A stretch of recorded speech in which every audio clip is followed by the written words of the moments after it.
organization kati yo negamba kino ekirwadde ekirumbye ensi yonna okusobola okukibona tulina okulemesa akawuka kutambula ate tukatte ate engeri yokalemesa okutambula yeno amawanga gasoke galookinge ekyokubiri social distancing ekyokusatu sanitizing nga bwe tubigira bali ekikulu nnyo tukole contact tracing isolation and treatment now byo biri standard kati oyinza okwogera oluzungu lwo oyinza okugenda gyogenda yonna but byo biri mu bya science biri standard tugoberere obeewo gaana kubigoberera oyinza okubawo by chance oyinza okufa because waliwo abakoze eki waliwo abafudde now waliwo kyogambye nti we are to the level nga sina kutuuka kwekyo Magufuli ye yatunulira life ye because ne ku what muno street tubayina obadi Islamu sanga yo mchana n'agamba nze ngenda kwetunda netunde nga sekunye because bwe mbasi kikoze enjala egenda kunzita okufa enjala leero wakiri nfa sirimu emyaka 4 egenda okukola egenda okunja naye ndowooza naye gwe omugambe mu bya sayansa weekuume bwote nagamba akati n'akomawo because bonna bakwekuuma sijja kulya and you take that decision naye it's not a wise decision I wouldn't say that but kati ye decision ya Magufuli and he yasalawo but we tuli I'm saying actually Bungereza je yaso Bungereza nga abalala bonna Europe waggalawo Bungereza ne Germany baluma amanyi naga nti tugende mu hadi nini Bungereza kimala kubakuba ne balabanga kirabika kigaani ne bakkiriza. Now messages but you see you can't say nti Magufuli ali mutuufu World Health Organization yo nchamu abazungu bagamba the test of the coolie.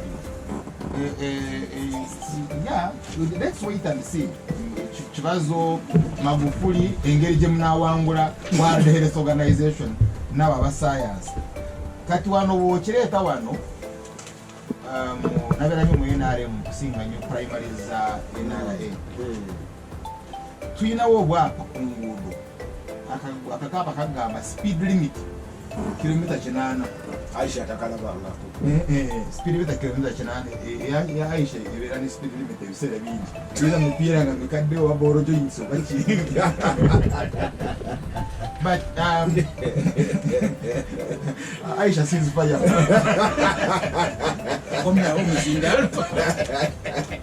Aisha sees fire bela kogera rugana cyo kokolo vuge yale yale to atambula ko amo kulana lise ompera ko guzina omanya mugenda kutuuka bwozi kandi wa speed naenda kusabira mbeko ne yingire kati speed limit oli agamba nti 80 km/h in whose interest tiambani bo very good naye ojoyi osuke ochikumi mwayo yingire mukono yolabe oja kwanga wotuyana you really see yes mpise ona ye singa katonda aganye singa biganye sanda badde so ne na advice eno je batuwa katinge waffe Bushenyi ekyabadde Bushenyi ekyabadde Rukungiri because that was worse really messages za covid ziri mu lulimi olwaffe omanyi bali babigunula bulungi nabo mu ngalo mpakana mujwaro kokoro those kind of things nga uyo mwategeera uyo mugets that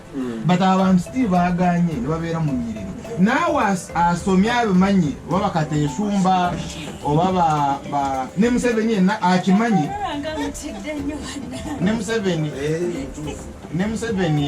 Museveni kakimanyi abantu bayina kwesengera gye beyisiza but olwokuba nti oyagala kalulu nogamba kale oba bapaka bakoleki so you would rather deal with Magufuli yagamba olwa economy olwogamba nti waferero kabafenja n'ataggalawo than ono amanyi nti kitta nagamba kasitengere gijagala akalulu kampoliki naye ate nga mukambwe nnyo eri Aisha Kabanda eri kibaza amuwakanya gwakusiba ate nakolaga ngeri gyoyo omutemu naye ate ababe they are angels.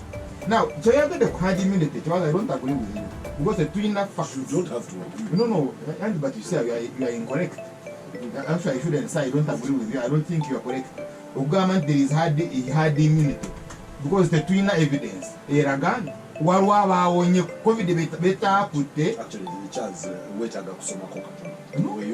Please, no. I think just read a bit more. Get a mass. Tujja kunyongera ekifuba, nyongera ne facts. Ongambe mu Tanzania ono yafuna COVID n'afuna hard immunity, and because yafunye hard immunity second wave yagiwonye teyafunye reinfection, because waliwo bangi abafuna COVID ate ne bafuna reinfection. Yes, kyali kisoboka okuwangula akawuka kano naye twasozeewo ne tuwanika eri akawuka kano katutemule katumalewo. Aisha, ekintangisiza ku subject ya COVID tulyoke tudde eri mu kulonda is finally responsibility eri health y'abantu n'eriyo ne decisions amawanga ze gakola abantu ze bakola ngaga nti aya oba kiba kibe.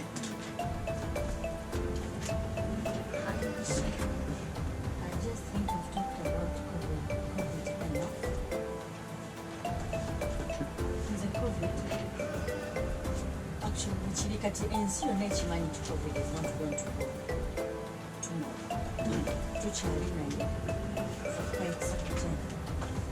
Kyetutanaba kukola wano okukola ebiraga nti nno twetegeza okubeera ne COVID for some time, and I think that's what we need to do.